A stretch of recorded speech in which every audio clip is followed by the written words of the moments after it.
guys, on today's video, you will be learning about the chemical equations and how you can balance them. How can you ensure that chemical equations follow the law of conservation of mass? By the end of this video, you will be able to balance chemical equations by using your preferred method, that being either comparison or by counting. Now what, in fact, are chemical equations?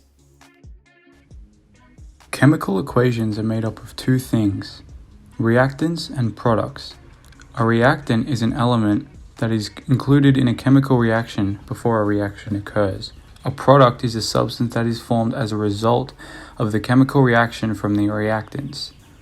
For a chemical reaction to occur, it needs to go through a process of yielding, which is reflected in the equations as the arrow pointing from the reactants to the products. Now that we understand what chemical equations are, we need to find out what the law of conservation of mass is. The law of the conservation of mass is a way that we can tell if a chemical equation is correct or not. It states that in any balanced equation, there must be an equal mass of products and reactants. This mass of the reactants and products is equal and not dependent on the physical state of the specific substances.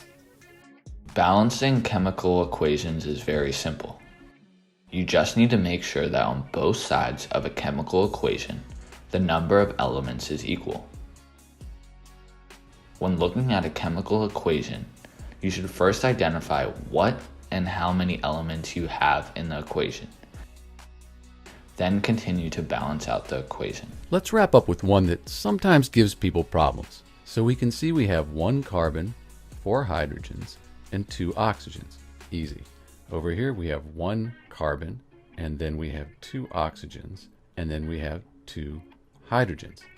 But be careful. We have to count this oxygen over here as well. So we have 2 plus 1.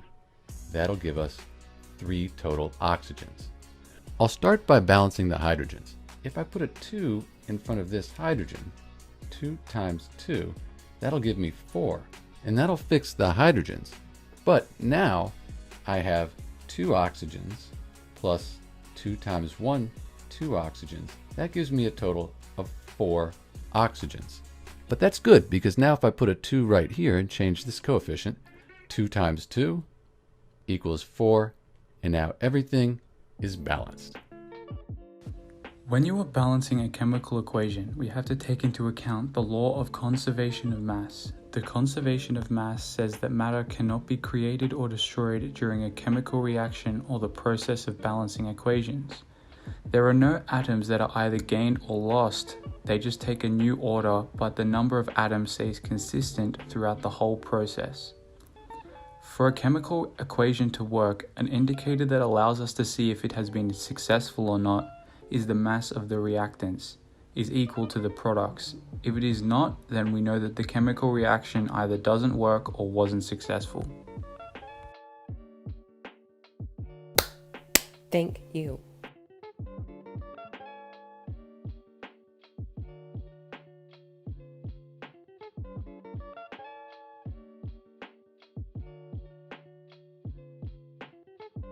the worst part is Dixie D'Amelio. I mean, her music is kind of good. I mean, I've listened to it a couple of times when I'm, you know, just wanna be happy. No, what do I